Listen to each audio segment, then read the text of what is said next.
ಇನ್ನು ಮುಂದಿನ ಸುದ್ದಿಯನ್ನ ನೋಡೋಣ. ಇಂದಿನಿಂದ 15 ದಿನಗಳ ಕಾಲ ಮಾಲ್ ಆಫ್ ಏಷ್ಯಾ ಬಾಗಿಲು ಬಂದ್ ಆಗಿರುತ್ತೆ. ಇಂದಿನಿಂದ 15 ದಿನ ಮಾಲ್ ಆಫ್ ಏಷ್ಯಾ ಬಾಗಿಲು ಬಂದ್. ಹಾಗೆಯೇ ಮಾಲ್ ಆಫ್ ಏಷ್ಯಾ ಸುತ್ತಮುತ್ತ 15 ದಿನಗಳ ಕಾಲ ನಿಷೇಧಾಜ್ಞೆಯನ್ನ ಜಾರಿ ಮಾಡಲಾಗಿದೆ. ನಾಮಫಲಕದಲ್ಲಿ ಕನ್ನಡ ಬಳಕೆಗೆ ಒತ್ತಾಯಿಸಿ ಕರವೇ ಪ್ರತಿಭಟನೆಯನ್ನ ಮಾಡಿತ್ತು. ಮಾಲ್ ಆಫ್ ಏಷ್ಯಾಗೆ ಮುತ್ತಿಗೆಯನ್ನ ಕರವೇ ಕಾರ್ಯಕರ್ತರು ಹಾಕಿದ್ರು. ದೊಡ್ಡ ಮಟ್ಟದಲ್ಲೇ ಹೋರಾಟ ನಡೆದಿತ್ತು. ಬೆಂಗಳೂರಿನ ಬ್ಯಾಟರಾಯನಪುರದಲ್ಲಿರುವಂತಹ ಮಾಲ್ ಆಫ್ ಏಷ್ಯಾ ಪ್ರತಿಭಟನೆಯ ವೇಳೆ ಮಾಲ್ ಆಫ್ ಏಷ್ಯಾ ಮೇಲೆ ದಾಳಿ ನಡೆದಿತ್ತು. ಅಕ್ಟೋಬರ್ ತಿಂಗಳಿನಲ್ಲಿ ಓಪನ್ ಆಗಿದ್ದಂತಹ ಮಾಲ್ ಆಫ್ ಏಷ್ಯಾ ನಾಮಫಲಕವನ್ನ ಧ್ವಂಸಗೊಳಿಸಿದ್ರು ಕರವೇ ಕಾರ್ಯಕರ್ತರು. ಜೊತೆಗೆ ಮಾಲ್ ಆಫ್ ಏಷ್ಯಾ ವಿರುದ್ಧ ಕಿಡಿಕಾರಿದ್ರು. ಈ ಸಂಬಂಧ ಕೊಡಿಗೆಹಳ್ಳಿ ಠಾಣೆಯಲ್ಲಿ ಪ್ರಕರಣ ಕೂಡ ದಾಖಲಾಗಿತ್ತು. ಒಂದು ಕಡೆ ದೃಶ್ಯಾವಳಿಗಳಲ್ಲಿ ಗಮನಿಸ್ತಾ ಇದ್ದೀರಿ. ಈ ಕುರಿತು ಮತ್ತಷ್ಟು ಮಾಹಿತಿಯನ್ನು ಕೊಡೋದಕ್ಕೆ ನಮ್ಮ ಪ್ರತಿನಿಧಿ ಪ್ರಜ್ವಲ್ ಇದೀಗ ಮಾಲ್ ಆಫ್ ಏಷ್ಯಾದಿಂದ ನೇರ ಸಂಪರ್ಕದಲ್ಲಿದ್ದಾರೆ. ಪ್ರಜ್ವಲ್, ಮಾಲ್ ಆಫ್ ಏಷ್ಯಾವನ್ನ 15 ದಿನಗಳ ಕಾಲ ಬಂದ್ ಮಾಡಲಾಗಿದೆ.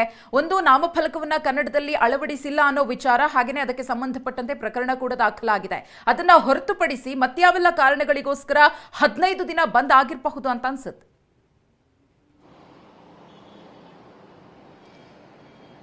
ಮಧುಶ್ರೀ, ಈಗಾಗಲೇ ನಗರ ಪೊಲೀಸ್ ಆಯುಕ್ತ ದಯಾನಂದ್ ಅವರು 144 ಸೆಕ್ಷನ್ ಅನ್ನ ಜಾರಿ ಮಾಡಿ ಮಾಲ್ ಆಫ್ ಏಷ್ಯಾವನ್ನ ಮುಂದಿನ 15 ದಿನಗಳ ಕಾಲ ಕ್ಲೋಸ್ ಮಾಡಿ ಅಂತೇಳಿ ಒಂದು ಆರ್ಡರ್ ಮಾಡಿದ್ದಾರೆ. ಆ ಆರ್ಡರ್ನ ನೋಡ್ತಾ ಹೋದ್ರೆ ಪ್ರಮುಖವಾಗಿ ಇರುವಂತಹ ಒಂದಷ್ಟು ಅಂಶ ಅಂದ್ರೆ ಅದಕ್ಕೂ ಮೊದಲನೇದಾಗಿ ನಾನೀಗ ಮಾಲ್ ಆಫ್ ಏಷ್ಯಾ ಯಾವ ಪರಿಸ್ಥಿತಿಯಲ್ಲಿದೆ ಅನ್ನೋದನ್ನು ತೋರಿಸ್ತೀನಿ. ಈಗಾಗಲೇ ಮಾಲ್ನ ಸಿಬ್ಬಂದಿ ಮಾಲ್ ಕ್ಲೋಸ್ಡ್ ಅನ್ನೋ ಒಂದು ಬೋರ್ಡ್ ಅನ್ನ ಹಾಕಿ ಜನರಿಗೆ ಎಂಟ್ರಿಯನ್ನ ಕೊಡೋದನ್ನ ನಿಲ್ಲಿಸಿದ್ದಾರೆ. ಮತ್ತೆ ಮಾಲಿನ ಮುಂಭಾಗದಲ್ಲಿರುವಂತ ಗೇಟ್ ಏನಿದೆ ಅದಕ್ಕೆ ಬೀಗ ಹಾಕುವಂತ ಕೆಲಸವನ್ನ ಮಾಡಿದ್ದಾರೆ. ಮತ್ತೆ ಇಲ್ಲಿ ಯಾಕೆ ಈ ಒಂದು ಮಾಲನ್ನ ಬಂದ್ ಮಾಡೋದು ಅಂದ್ರೆ ಕೇವಲ ಕರವೇ ಕಾರ್ಯಕರ್ತರು ಮಾಡಿದಂತ ಹೋರಾಟದಿಂದ ಅಲ್ಲ, ಈ ಒಂದು ಮಾಲಿನಿಂದ ಆಗ್ತಿದ್ದಂತ ಸಾಕಷ್ಟು ಅನಾನುಕೂಲಗಳನ್ನ ಈಗಾಗಲೇ 3 ವರದಿಗಳನ್ನು ತರಿಸ್ಕೊಂಡಿದ್ದಾರೆ. ಒಂದು ಸಂಚಾರಿ ಜಂಟಿ ಆಯುಕ್ತ MN ಅನುಚೇತ್ ಅವರು ನೀಡಿರುವಂತಹ ವರದಿ, ಇನ್ನೊಂದು north East DCP Lakshmi Prasad ಅವರು ನೀಡಿರುವಂತಹ ವರದಿ, ಇನ್ನೊಂದು ಕೊಡಿಗೆಹಳ್ಳಿ ಪೊಲೀಸ್ ಠಾಣೆಯ ಇನ್ಸ್ಪೆಕ್ಟರ್ ನೀಡಿರುವಂತಹ ವರದಿ. ಈ ಪ್ರಮುಖವಾದಂತಹ 3 ವರದಿಗಳಲ್ಲಿ ಇರೋದೇನಂದ್ರೆ ನಮ್ಮ ಈ ಮಾಲಿನ ಮುಂಭಾಗದಲ್ಲಿರುವಂತಹ ರಸ್ತೆ ಏನಿದೆ ಇದು ತುಂಬಾ ಪ್ರಮುಖವಾದಂತ ರಸ್ತೆ. ಇದು ಬೆಂಗಳೂರು ಇಂಟರ್ನ್ಯಾಷನಲ್ ಏರ್ಪೋರ್ಟ್ಗೆ ಕನೆಕ್ಟ್ ಮಾಡುವಂಥ ರಸ್ತೆ. ಮತ್ತೆ ಈ ಮಾಲ್ಗೆ ಬರಲಿಕ್ಕೆ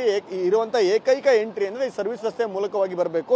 ಇಲ್ಲಿ ಕ್ರಿಸ್ಮಸ್ಸಿನ ಸಂದರ್ಭದಲ್ಲಿ ಈ ಒಂದು ಮಾಲಿನ ಒಳಗಡೆ ಪಾರ್ಕಿಂಗ್ ಮಾಡಲಿಕ್ಕೆ ವ್ಯವಸ್ಥೆ ಇರುವಂಥದ್ದು ಕೇವಲ 2324 ಕಾರ್ಗಳಿಗೆ ಮಾತ್ರ. ಆದರೆ ಕ್ರಿಸ್ಮಸ್ಸಿನ ಸಮಯದಲ್ಲಿ ಈ ಮಾಲಿನ ಸುತ್ತಮುತ್ತಲಿನ ಪ್ರದೇಶ, ಮಾಲಿನ ಅಕ್ಕಪಕ್ಕದ ರೆಸಿಡೆನ್ಷಿಯಲ್ ಏರಿಯಾಗಳಲ್ಲಿ ಒಟ್ಟು 12,000ಕ್ಕೂ ಹೆಚ್ಚು ವಾಹನಗಳನ್ನು ಪಾರ್ಕ್ ಮಾಡಲಾಗಿತ್ತು. ಇದರಿಂದ ಸಾಕಷ್ಟು ದೊಡ್ಡ ಮಟ್ಟದ ಟ್ರಾಫಿಕ್ ಸಮಸ್ಯೆ ಉಂಟಾಗಿತ್ತು. ಸುತ್ತಮುತ್ತ ಆಸ್ಪತ್ರೆಗಳಿದ್ದಾವೆ, ಆಸ್ಪತ್ರೆಗಳಿಗೆ ಹೋಗ್ಲಿಕ್ಕೆ ಆಂಬ್ಯುಲೆನ್ಸ್ಗೆ ಸಮಸ್ಯೆ.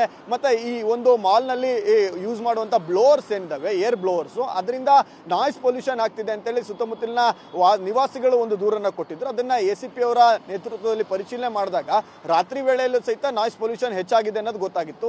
ಇವೆಲ್ಲ ಕಾರಣಗಳು ಮತ್ತೆ ವಿದ್ಯಾರ್ಥಿಗಳಿಗೆ, ವಯಸ್ಸಾದಂತವರಿಗೆ, ಆಸ್ಪತ್ರೆಗಳಿಗೆ ಹೋಗುವಂತ ಆಂಬ್ಯುಲೆನ್ಸ್ಗಳಿಗೆ ಒಂದು ಟ್ರಾಫಿಕ್ ಇಂದ ಸಮಸ್ಯೆ ಆಗ್ತಿತ್ತು. ಇಡೀ ರಸ್ತೆಯಲ್ಲಿ ಏರ್ಪೋರ್ಟ್ಗೆ ಸಾಕಷ್ಟು ಜನ ಸಂಚಾರವನ್ನ ಮಾಡ್ತಾರೆ. ಮತ್ತೆ ಇಲ್ಲಿಯ ಸುತ್ತಮುತ್ತ ಜುಡಿಷಿಯಲ್ ಲೇಔಟ್ ಆಗ್ಬೋದು, ಇದರ ಹಿಂದೆ ಇರುವಂತಹ ಬ್ಯಾಟರಾಯನಪುರ ಆಗ್ಬೋದು, ಮತ್ತೆ ಇದರ ಹಿಂದೆ ಇರುವಂತಹ ಅಪಾರ್ಟ್ಮೆಂಟ್ಗಳಾಗ್ಬೋದು, ಇವರಿಗೆ ಲೈವ್ಲಿಹುಡ್ಗೆ ಪ್ರತಿದಿನದ ಜೀವನಕ್ಕೆ ಸಾಕಷ್ಟು ಸಮಸ್ಯೆ ಆಗ್ತಿತ್ತು. ಈ ಕೊಡಿಗೆಹಳ್ಳಿ ಜಂಕ್ಷನ್ ಸಿಗ್ನಲ್ ಅನ್ನ ದಾಟಲಿಕ್ಕೆ ಕನಿಷ್ಠ 30 ರಿಂದ 40 ನಿಮಿಷ ಬೇಕಾಗಿತ್ತು. ಇದು ಪ್ರಮುಖವಾದಂತಹ ಸಮಸ್ಯೆ. ಮತ್ತೆ ಲಾ ಅಂಡ್ ಆರ್ಡರ್ ನ ಮೇಂಟೈನ್ ಮಾಡ್ಲಿಕ್ಕೋಸ್ಕರ ಸಹಿತ ಒಂದು ಕಾರಣವನ್ನ ನೀಡಿ ಮಾಲ್ ಆಫ್ ಏಷ್ಯಾವನ್ನ ಮುಂದಿನ 15 ದಿನಗಳ ಕಾಲ ಕ್ಲೋಸ್ ಮಾಡಿದ್ದಾರೆ. ಮತ್ತೆ ಕನಿಷ್ಠ 20,000 ವಾಹನಗಳಿಗೆ ಪಾರ್ಕಿಂಗ್ ವ್ಯವಸ್ಥೆ ಕಲ್ಪಿಸಬೇಕು ಅನ್ನೋದನ್ನು ಕೂಡ ಸೂಚನೆಯನ್ನು ಕೊಟ್ಟಿದ್ದಾರೆ. Thank you Prajwal.